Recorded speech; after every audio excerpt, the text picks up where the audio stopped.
happening? Hello, my fellow hunters, my fellows in staring out the window, looking forlornly and wondering to yourself, when will the sun break? But until then, we must make do with little teasing morsels dropped upon us on high by the mighty Capcom gods. And with those morsels, we must analyze, we must delve in, we must pick apart, get excited, and just goddamn have fun at the new stuff on its way. And today, there is new stuff on its way. Well, a ship! We fight ship to ship! God, I love pirate rap, and I will make no apologies. And not just any ship, well, it's Rondine's sister's ship. That's right, this is officially a royal matter. So, what am I talking about then? Let's actually cut to the chase here. Well, we've got our latest tweet, and indeed it is one very interesting one. Not only does it imply a hell of a lot about what we'll be doing and where we'll be doing it in Sunbreak, it also adds a new bit of quality of life confirmed that I think will make everyone very happy. Hello everyone! We've been working on the in-game options lately for Sunbreak. Suzuki, Sunbreak Director.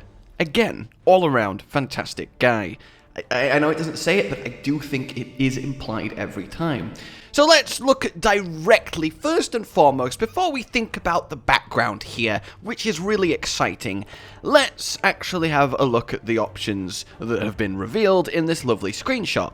The main thing to note is button for Wyvern riding.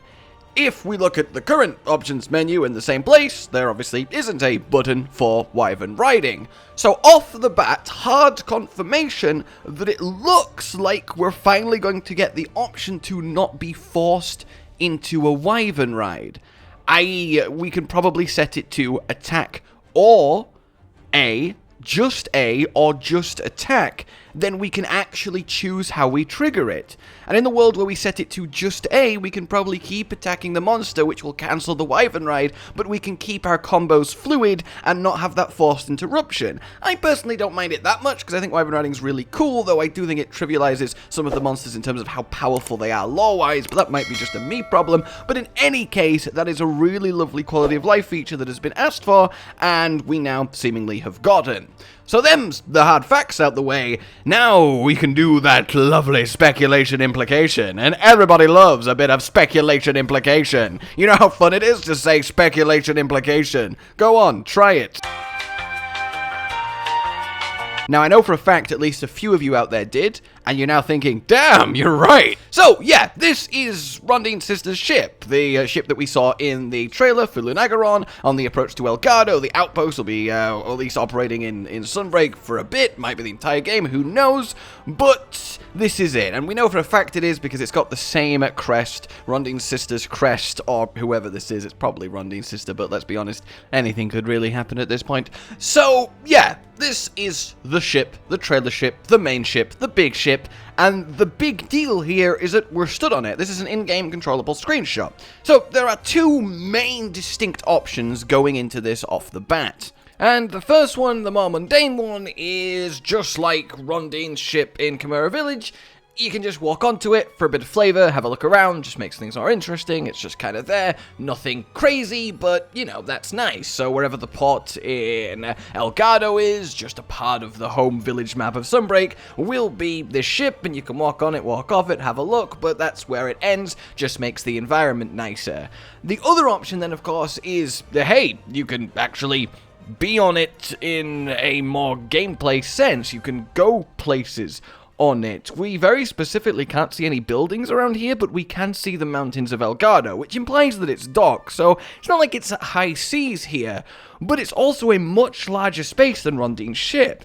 It also very much looks like you can get to the back and perhaps go up the stairs, and there's just a much larger area here, which is really something to consider, because why would it be such a large area if it's just a simple bit of detailing to flesh out the world? So let's push the boat out.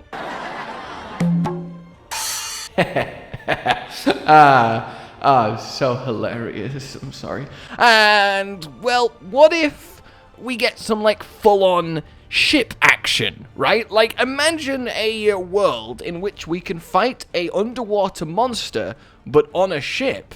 I don't know, like, imagine fighting, like, a sand whale on a sand ship, you know, something crazy like that, you know, it's not like there's any precedent of this happening or anything along those lines, but on water, so it's a water monster, so you can be on the ship using, you know, normal ground controls, but you get to face something of aquatic origin, which is a whole other dimension, something really unique, something that we've been missing, really, for the entirety of 5th gen. So, for example, like the classic God of War fight where you're dealing with the Hydra on the deck of a ship. I think that is a good kind of imagery to have here when I'm thinking of monster hunting on a ship, but in water. Again, to ignore the whole Jen Moran thing, because that's a big giant siege fight, I mean something smaller, more actual huntery, monstery, not like a big spectacle event. That would be really awesome, but of course this is the farthest of far-fetched interpretation of this. I highly doubt we'll be high-seasing it, being attacked by some new kind of squid creation or a Legiocrest flopping on deck and we have at it or anything like that. It all together is likely it's just decoration in Elgado, and you can have a look because you arrived on it, and maybe this is literally after you arrive. Maybe this is the first time you can control your character in Elgado and you walk off the ship into the outpost proper. But then again, when you exist in a world in which a Monster Hunter game, Monster Hunter Online, has had you fight Plesioth on jet skis.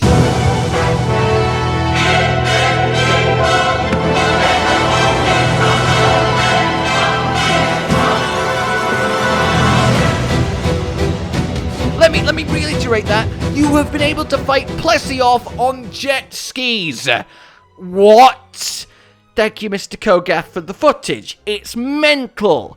But this hilarity aside, and goddamn, I wish I could have played Monster Hunter Line just for this. Just for this. It's just Plesioth on jet skis, guys. So the idea of some sort of on water but fighting something under the water mechanic isn't exactly completely crazy. But I do wonder if the ship will play a more important role in terms of cinematic transport.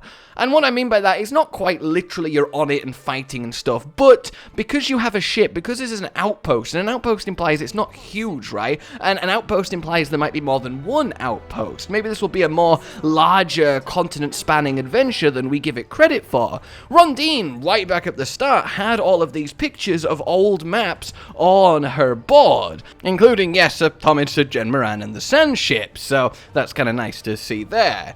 But what if we will take this ship in a story-like manner to different places around the Monster Hunter world to actually have a more sprawling, cool, epic adventure / investigation / solving of whatever is wrong, mysterious endgame Elder Dragon shenanigans is happening in Sunbreak?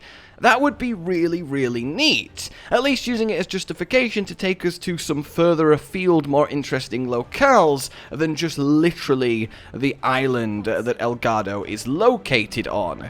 So this, as I said, is really, really cool to see. The objective Wyvern ride is nice, but the idea of the ship is also really fun to think about. More than likely, just decoration. You walk off it, you can walk back on, that's fine, it's just part of Elgado, nothing crazy happens. But there is at least potential. There is a little bit of potential given the context, the size of it, and the fact that they chose it as the backdrop for a full-on tease. If I was going to tease something like a new menu option, I would definitely layer in something much larger in the background that isn't quite as obvious. And the armor set, by the way, is just the Kimura armor set, so nothing too exciting there. But other than that, then, what do you guys think? What's your take on seeing this ship in an actual gameplay, not cutscene sense? What are your hopes? What are your dreams? Tell me, please! Well, like if you enjoyed this, subscribe for more. Please consider supporting the future of the channel on Patreon down below, and until we meet again, a goodbye. Josh, Cotton, and Hollow with the videos, dropping the humor like a hammer on your tippy toes, bringing entertainment on a daily arrangement to take our insanity and turn it into entertainment. Yes, I said entertainment twice, to reiterate that it is nice to look into your faces on a mostly daily basis when you let us in your homes to make the whole world a stage. Goodbye.